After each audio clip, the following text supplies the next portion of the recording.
So you mentioned that you went to an Ivy League college in Mhm. Columbia, and you've before called Western universities brainwashing centers. I agree. But I'm curious, what was the most shocking thing that you encountered at Columbia? Like, I have to assume that was probably the highest degree of culture shock.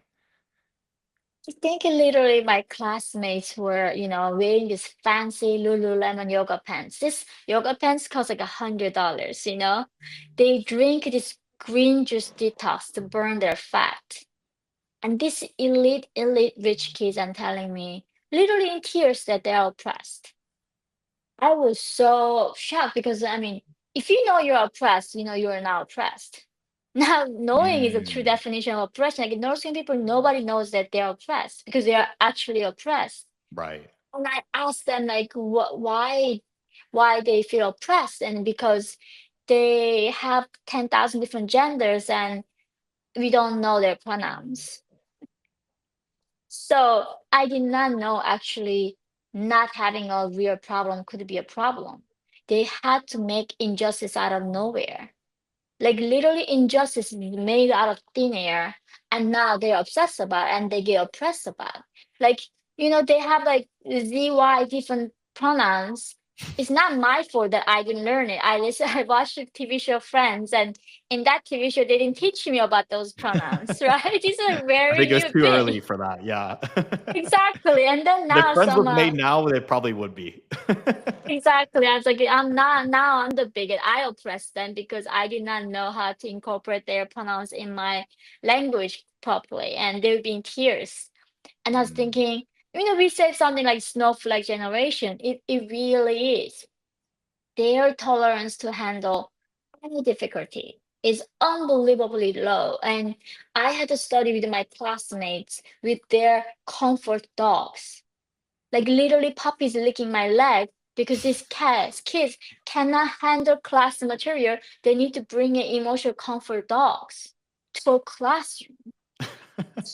And then my professors were saying, "Oh, if you like this class, this material, we're gonna cover slavery, women's oppression, and if this triggers you, don't do the reading, don't come to the class, and you don't even need to tell me why it triggered you. You just don't need to show up."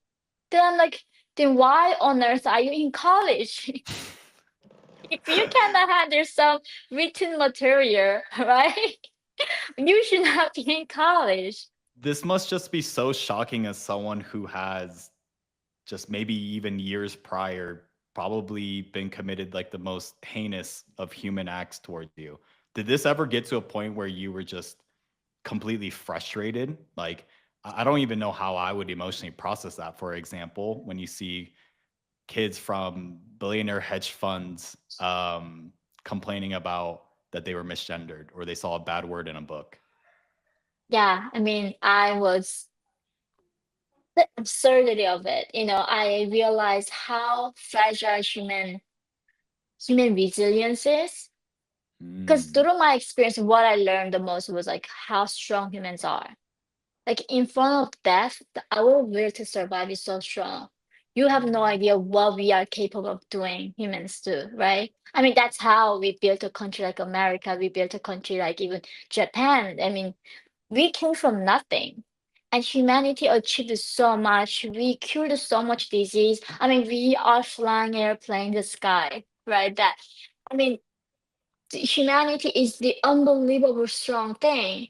And now these kids are being brainwashed to believe that they cannot even handle a word in a text.